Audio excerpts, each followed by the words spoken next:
Hey sailors, welcome back to Cruising as Crew. My name is Lucy and today we are going to talk about why you should not sleep with anybody for your first few weeks working on board a cruise ship. So I've spoke about how important it is to make a good first impression before. Your first impression is going to live with you throughout your entire contract.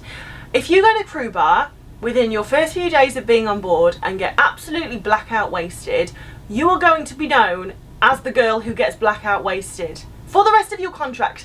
Even if you never touch alcohol again for the rest of your contract, that one night that you got wasted, it will stay with you.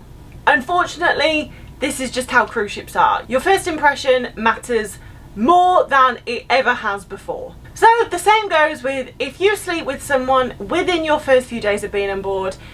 More importantly, if you sleep with the wrong person, which we'll get into later in your first few days of being on board, you're going to get a reputation for yourself. Even if you were a virgin before, you're going to get a reputation of being a bit of a slut. Male, female, even if you never sleep with anyone else on your contract, word gets around, you're going to thank me for this advice later. And you know I'm not here to give you the PC answer. I'm going to give you the real answer because I want you to go on your cruise ship contract knowing exactly what to expect, knowing how it works, so that you don't feel like a deer in the headlights when you get on board and you're like, okay, I understand how this works, how this dynamic is. And as you know, guys, I've been working on cruise ships for some time, and the situations that I have seen arise, you would not believe. So to ensure that you don't get in any unwanted situations, for the first 2 to 3 weeks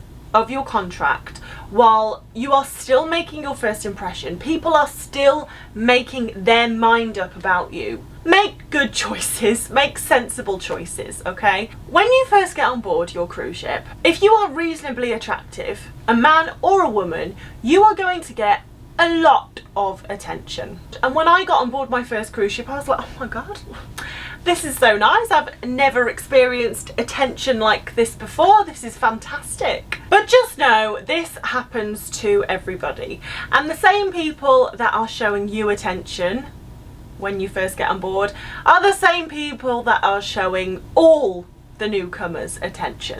So try not to get caught up in the web that is being woven around you. If they're asking you to go to crew bar, they're also asking 5 other people to go to crew bar. If they are asking you to come round to their cabin for a late night drink, you're not the only one. And hey, there is nothing wrong with this. If she or he finds you attractive, there's nothing wrong with them trying it on. Of course, that's absolutely fine. However, we're going to go through why you don't want to rush into a decision.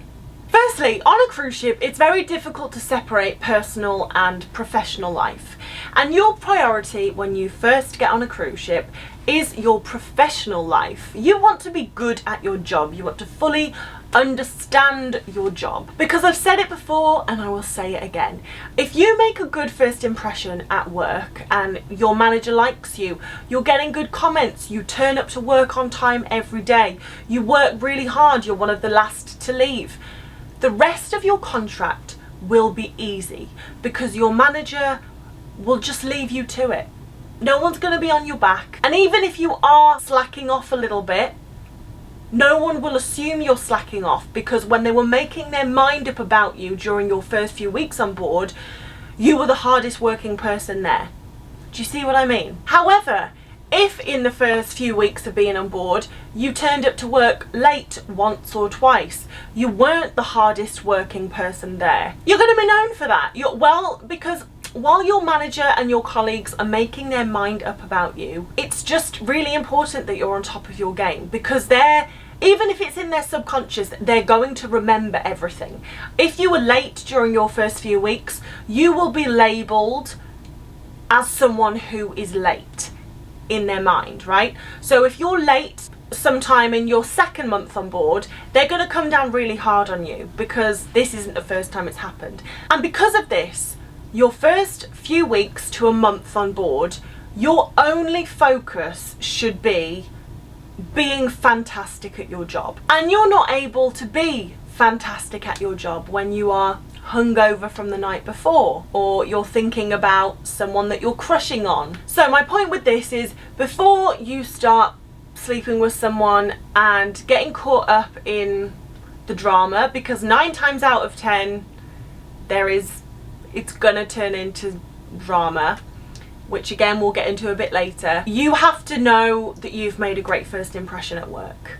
The second reason that you want to be judicious about sleeping with someone within your first few weeks on board, because you're going to be working and living with the same people, you don't want to step on anyone's toes.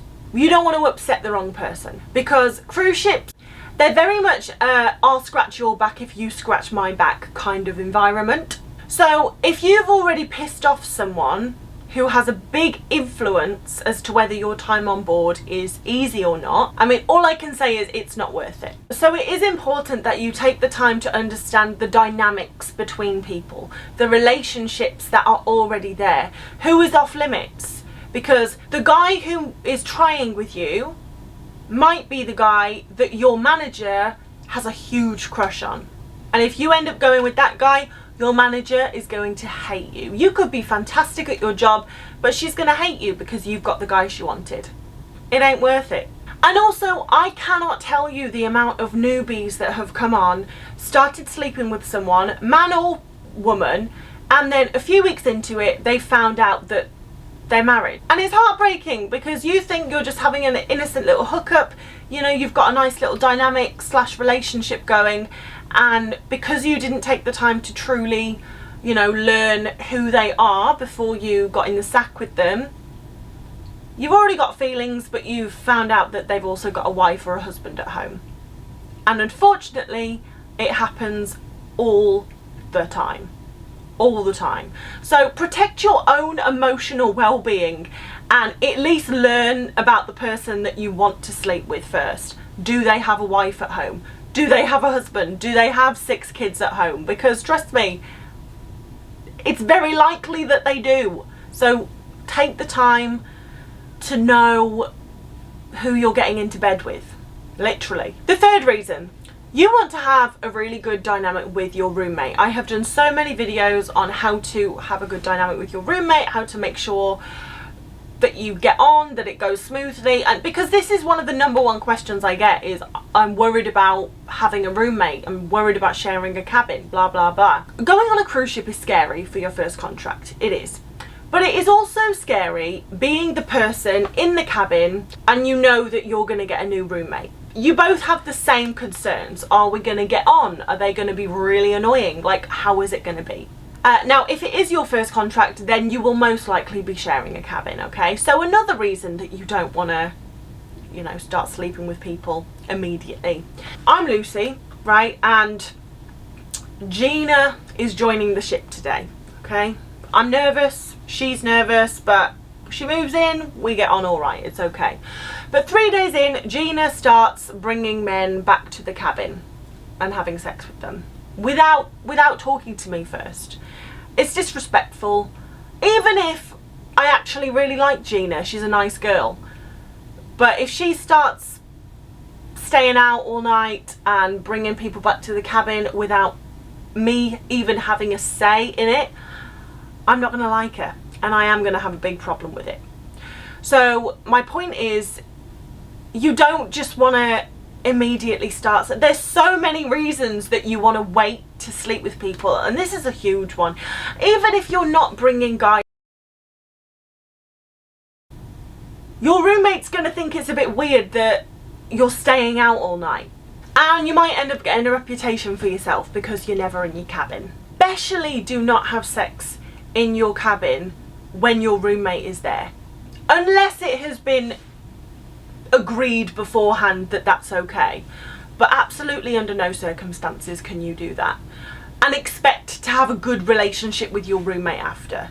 So another reason, you know, your priority within your first few weeks on board should be garnering a friendship with your roommate, making sure you get on okay, and sleeping around is not going to be helpful for the relationship with your roommate. So those are just some of the reasons that you want to wait before you start sleeping around. And hey, do you, like, honestly, I don't care if you want to sleep with 100 people or you want to sleep with 1 people. Whatever makes you happy, do you, whatever.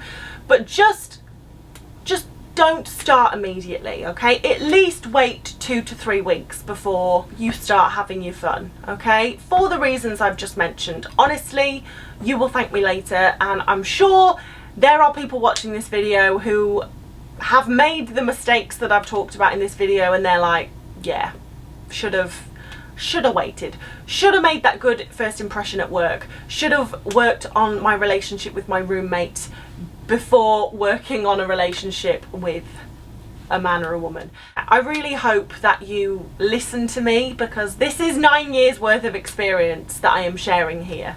And then the last thing I'm going to say is use contraception. And I know I sound like your mother, but really, getting someone pregnant or being pregnant on a cruise ship is not ideal. Really not ideal. I mean, getting pregnant with a stranger is never ideal, but especially when you're working on a cruise ship, because most likely you will be sleeping with someone from the other side of the world. If you are the guy that has got a girl pregnant, then that's not ideal, because you don't know the woman, and as the guy, unfortunately, in this society, you don't really have much say on what that woman decides to do about the pregnancy. And as a woman, if you get pregnant on a cruise ship, you will be going home. You will not be fired, but you will have to leave. So that job that you have worked really hard for, and you finally got on a cruise ship and you're excited and raring to go, you're now going to have to put on pause, or indefinitely put on pause, because you're going home to have a baby. Or please use contraception. I know far too many people who have got pregnant, got people pregnant on board cruise ships. It happens, but it's never a happy situation. Of course, babies are a blessing, blah blah blah, but the circumstances could be better.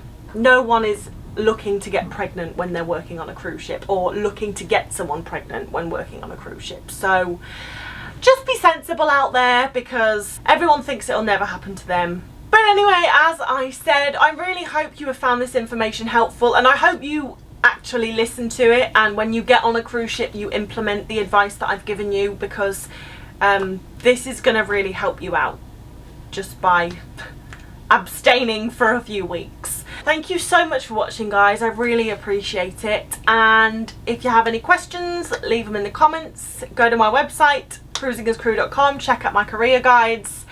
And yeah, I hope you have a fantastic week ahead, and I will see you next Sunday.